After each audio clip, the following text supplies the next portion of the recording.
ኮንፊውዝ አያደርግም ወይ ከክርስቶስ ቤዛነት ጋር ነው ሀሳብ። ከዛ ደግሞ ወደ ገድላትም ጥያቄዎች አብረ ተመለስ። ጥሩ። አሁንም ደግም የምጠይቅ ያለሁት ምን መሰለ፣ ለምሳሌ ወርሺፕ የሚለው ቃል ለእግዚአብሔር ተነግሯል። ለቅዱሳኑ ለሰዎች ለቅዱሳን ሲሰገድም ወርሺፕ ተብሎ ጽፏል አይደለ? ከኔ ጋር አለ እየሰማሁ ነው። እሺ፣ ለምሳሌ ሰዎችን ምናምን ማብራሪያዎችን እየጠየቀኝ ሄድ፣ ችግር የለም። ኦኬ። ለምሳሌ መጽሐፈ ኢያሱን ስታነብ በእንግሊዝኛ ያለውን ኢያሱም በመልአኩ ፊት ወርሺፕ አደረገ ይላል። ሰገደ የሚለው ወርሺፕ ይለዋል አይደል? አራው ብዙ አንስተናል። ሙሴ አምላክ ተብሏል። አንስተናል። አሁን እኔ ቃላቱን የፈለኩት ወርሺፕ የሚለው አሁን ለቅዱሳን ሲሰገድ ያ ስግደቱ ወርሺፕ ተብሎ ጽፏል። ለእግዚአብሔር ሲሰገድም ወርሺፕ ተብሎ ጽፏል አይደል? የቤዛን አውጣልኝ። እሺ አንዴ እኔ በመጽሐፍ ቅዱስ ወርዲንጎች እንዴት ነው የሚጠቀሙት የሚለውን ላሳይ ፈልጌ ነው። መጀመሪያ እሱን እኮ ነገርኩህ፣ ተነጋገርን እኮ። አምላክ የሚለውንም ሙሴ አምላክ ነው ተብሏል፣ ኢየሱስ አንበሳ ተብሏል፣ ሰይጣን አንበሳ ተብሏል የሚለውን አንስተን በደንብ አውርተናል። አሁን ዴቨሎፕ ስላደረገ ዲስከሽኑ የሆነ ደረጃ እናሳድገው ብዬ ነው እንጂ ወደኋላ ከተመለስ አንተንም አደክመሃለሁ። እንደገና እናንተ ብንደክም እታች ያለው ሰው ብዙ ይማርበታል። ችግር የለውም። ግን ከተግባባችሁ ሰልችቷቸው ዲያቆን ያሬድ ርዕስ ቀይሩ ብለዋል። ጌታ ስልችት ብሎታል ሰው። እኔ ራሱ አሁን ዛሬ ድንገት ሀኒ ያስገብታኝ ነው እንጂ በዚህ ርዕሰ ጉዳይ ከበቂ በላይ ተወያይቻለሁ። ገብቶት ከሰለቸው ጥሩ እኮ ነው። አሁን ግን እንደማየው አንተ ገብቶ ይሆናል። ማጆሪቲው ግን ፕሮቴስታንት ወንድሞች አልገባቸውም። አይ ፕሮቴስታንቱ አይደለም የሰለቸው፣ የእናንተ ልጆች ናቸው። በቃ ወንጌል ስበኩ እንጂ ከቤዛ ውጭ ሌላ ነገር አታውቁ እያሉ። እስቲ ቀጥል፣ ትንሽ ሪፍሌክት አድርግ። ያንተና የኔ ኤክስፖዠር፣ እኔ ደግሞ ፕሮቴስታንቶች እስካሁን እንዳልገባቸው ነው ያየሁት እና እኛ ምን እያለን እንደሆነ እንዳልገባቸው እንዳልተረዱት ነው ያየሁት። እስቲ ቀጥልሽ፣ የጠየቅኩህን ጥያቄዎች ዳይሬክትሊ ስላሉ ነው። ኦኬ፣ ስለዚህ ልመልስልህ። ቤዛ የሚለው ትርጉም ይዛል። ለምሳሌ ቤዛ ግዕዝ ነው ባጭሩ። ለምሳሌ እኔ እኮ አንድ ያልገባን ነገር ቤዛ ግዕዝ ነው። ቤዛ የሚለው ወርድ ግዕዝ ነው። ሂብሮ አይደለም፣ ግሪክ አይደለም፣ ምንም አይደለም። በቃ ግዕዝ ነው። አዳኝ ማለት ነው። ምንድነው? ምትክ ማለት ነው። ለክርስቶስ ሲነገር አዳኛችን ነው ክርስቶስ ስንል ቤዛ እያለ ነው በግዕዙ። በአማርኛው አዳኝ እንደማለት ነው። ክርስቶስ አዳኝ ነው ስንል በመስቀል ላይ ክርስቶስ ቤዛ ሆነን ስንል አዳነን እያለን ነው። ቅዱሳን አዳኑን ያድናሉ ስንል፣ መልአክ ያድናሉ ስንል ምን እያለን ነው? ዞሮ ዞሮ ቤዛ የሚለው አዳኝ የሚለውን ትርጉም ይዛል። ግን ለእነሱ ሲነገርና ለክርስቶስ ሲነገር የተለያየ ትርጉም አለው። የእነዚህ የጸጋ ነው፣ የክርስቶስ ግን የባህሪ ነው ብለን በደንብ ክሊሪ እናስተምራለን። ስለዚህ ቤዛ የሚለው የግዕዝ ቃል ስለሆነ በእሱ ፋንታ ደግሞ አማርኛ የተረጎመ አንዳንድ ቦታ ላይ አዳኝ ይለዋል አይደል? ለምሳሌ ክርስቶስ በመስቀሉ በደሙ አዳነን እንላለን። ኦኬ። ከዛ ደግሞ እንዳልኩ ደግሞ ለቅዱሳን ደግሞ አዳኞች ተብሏል። ለአንድም ቅዱሳን በደሙ አዳነን ብለን አንሰብክም እኛ።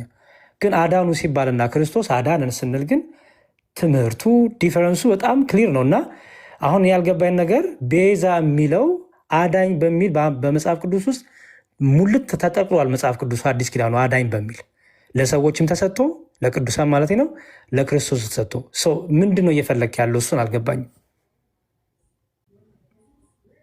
ኦኬ፣ ጥያቄ ግልጽ አልሆነልህም ማለት ነው?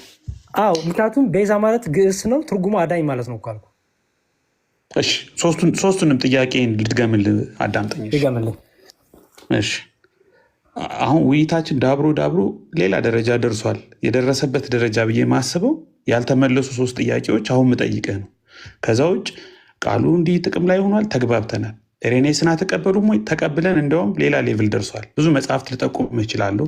የፕሮቴስታንቶች ካሜራዬን አብርቼም ላሳይ ይችላሉ። ሪካፕቹሌሽን ቲዮሪ እንደምንቀበል ቤዝዶን ይሄ ወደ ኮር ሪዴምትሪክ የሚደርሰውን ሳይሆን እናንተ የማትቀበሉትን ብያለሁ ቅድም። የካቶሊኮች ኮንሰፕት ነው እሱ እንደማትቀበሉ ሰምቻለሁ። ማለት አደለ? ሚስ ሪፕሬዘንት እያደረኩ አደለም። ኮር ሪዴምትሪክ አትቀበሉም ማለት ቴንኪዎች። ስለዚህ እሱም ሳይሆን እሱን እኛም ስለማንቀበል ፕሮቴስታንቱም ስለማይቀበል ሪካፕቹሌሽን ቲዎሪው በቃ ሌቭሉ አድጎ ኖት ኦንሊ ኢቭ ኖት ኦንሊ አዳም፣ እስራኤል ራሱ ኒው እስራኤል ተብላ ታስታውስ ከሆነ ሆሴ ምዕራፍ 8 ቁጥር 1 ማቴዎስ ምዕራፍ 2 ቁጥር 17 ላይ ልጄን ከግብፅ ጠራሁት የሚለው የሆሴ ትንቢት ተፈጸመ ይላል። ሆሴ የተነገረው ስለ እስራኤል ነው፣ ከግብፅ ስለወጡበት። ኢየሱስን እንደ ኒው እስራኤል፣ እንደ ፋይናል እስራኤል ያ ሁላ ወደ ሪካፕቹሌሽን ቲዮሪ አድጎ ቲዮሪው ዳብሮ በቃ በፕሮቴስታንቱ ትራዲሽን ትልቅ ደረጃ ደርሷል፣ እንቀበለዋል። ነገር ግን የእኔ 3 ጥያቄዎች አዲስ ኪዳን ላይ ስለ ኢየሱስ ክርስቶስ ቤዞት የምናገኘው ጥንቅቅ ያለ ትምህርት የምናገኘው አዲስ ኪዳን ውስጥ ነው። አዲስ ኪዳን ላይ ኢየሱስ ክርስቶስ ቤዛ የተባለበት 2 ቃላት አሉ። አንደኛው ቃል ሂላስቴሪዮ የሚለው ሮሜ ምዕራፍ 3 ቁጥር 25 ነው። ሁለተኛው ዕብራውያን 9:12 ነው። ከኢየሱስ ክርስቶስ የቤዞት ስራ ውጭ ቃሉም ይሁን ኮንሰፕቱም ጽንሰ ሀሳቡም ይሁን አዲስ ኪዳን ላይ በፍጹም አናገኘውም። ሐዋርያቱ ይህን ስህተት አልሰሩም፣ ለማንም ፍጡር አልሰጡም። ማርያምንም አላሏትም፣ ማንንም አላሉ። ሁለተኛ ሄሬኔስ ሪካፕቹሌሽን ቲዮሪን ዴቨሎፕ ሲያደርግ ወይም ደግሞ ሞዲፋይ ሲያደርግ ምትክ ብሏል፣ ልክ ነው፣ ወይም ምክንያተ ዲን ብሏል። ግን የመጽሐፍ ቅዱሱን የቤዛ ኮንሰፕት፣ የሪዴምሽን የአቶንመንት ኮንሰፕት፣ የሂላስቴሪዮን የሉትሮሲን ኮንሰፕት ጠንቅቆ ስለሚያውቅ በፍጹም ቤዛ የሚለውን ቃል ሆነ ኮንሰፕት አልተጠቀመም። ከተጠቀመ ወጣችሁ ታሳዩ ትችላላችሁ። ሶስተኛ እናንተ ቤተክርስቲያን ቤዛ የሚለው ሀሳብ ተነጥሎ በሄሬኔስ ኮንቴክስት አይደለም፣ በመጽሐፍ ቅዱሱ በዚህ በሳንቲሙ በጫማው ምናምን ኮንቴክስት አይደለም። ማርያም ባላት የነገረ ድነት ሮል ኮንቴክስት ነው ሰው የሚረዳው። ያ ሮል ምንድን ነው ካልከኝ እኔ ኤክስፐርት አይደለሁም ብያሃለሁ። ብዙ ወንድሞቻችን እዚህ ቅበተ እምነት ላይ የሚሰሩ ግን አንተም ገብተህ ብዙዎቹ ከተወያያቸው እያወጡ አንብቦልሃል። ሜሎስ አንብቦልሃል፣ ኤርሚያ አንብቦልሃል። ማርያም ሞታለች፣ ማርያም ተነስታለች፣ ማርያም አድርጋለች፣ ማርያም 999 ሺህ ሰው አድናለች። ይህንን የሚያምን ሰው የዓለም ቤዛ የሚለውን የማርያምን ስም ሲሰማ ከኢየሱስ ክርስቶስ የአዳኝነት ነጥሎ እንዴት ነው ሊረዳት የሚችለው? ከእናንተ እንስማ፣ እኛ ሳንወስን ነው። እነዚህን 3ቱን ጥያቄዎች መልስልኝ። ኦኬ፣ ከመመለስ በፊት አሁን ደግሜ ልጠይቅህ። ቤዛ የግዕዝ ወርድ እንደሆነ ገብተዋል መቼም ማለት ትክክል። በጣም ጥሩ። ስለዚህ ኤራኔስ ቤዛ ብሎ እንዲናገር መቼም ኤክስፔክት አታደርግም። የራሱ ቋንቋ የለውም እንዴ? በጣም ኤራኔስ ቤዛ ያለበትን ሐዋርያት ቤዛ ናይቪቲ። በጣም ጥሩ። ስለዚህ ቤዛ የሚለው ትርጉም አዳኝ ማለት ነው፣ ምትክ ማለት ነው አለን። አዳኝ ማለት ነው አደለ? ሲፈታ ብዙ ፍቺ ያለው አይደል አይደል? በጣም ጥሩ ነግሬሃለሁ። ስለዚህ እኛ ድንግል ማርያምን ቤዛ ስንል ለክርስቶስ በምንናገረው ልክ አይደለም። ይሄንስ ተጓብተናል? አይ እሱንማ እየጠየኩ አሁን እኮ በቅደም ተከተል ከመጽሐፍ ጀምረ ተደጋጋሚ ነገር ስላልክ ይሄ ገብቶሃል ወይ ነው። ለምን ጥያቄዎችን እኛ ስላልገባኝ ነው እኮ አንደርስታንድ ላደርግ ስላልቻልኩኝ ነው። ለምን መሰለህ?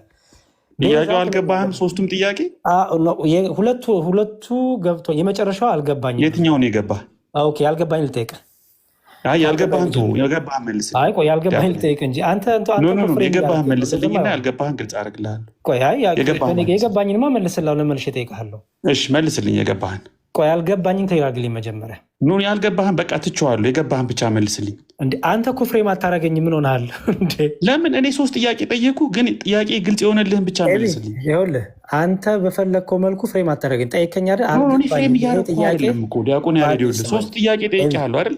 ከ3ቱ ጥያቄ ውስጥ የተረዳኸኝን ጥያቄ ብቻ መልስልኝ። ያልተረዳውን ዝም ብሎ ልለፈው ልቶ በኋላ ወይ እኔ ከፈለግኩት እጫናሃለሁ እንድትመልስልኝ።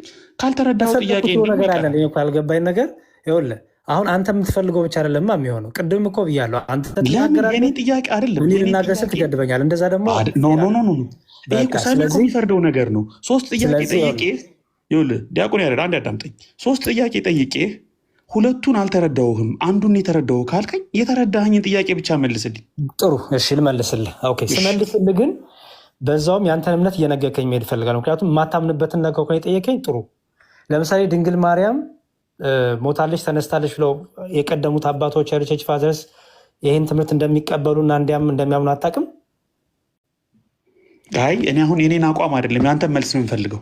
አይ ቅድም ስላነሳው እኮ ነው ይሄንን። እሺ መመለስ አልፈለግም። ልትተው ነው እየሰለቸኝ። ኖ ልተው አይደለም ያላመንክበትን ነው። ምክንያቱም አነባለው የቀደሙት አባቶች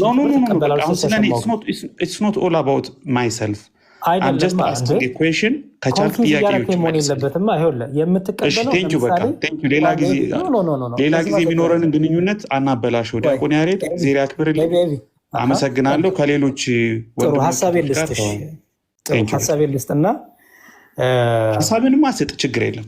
መልካም ሀኒ ቴንኪው ቤቱን አስረክቤሻለሁ።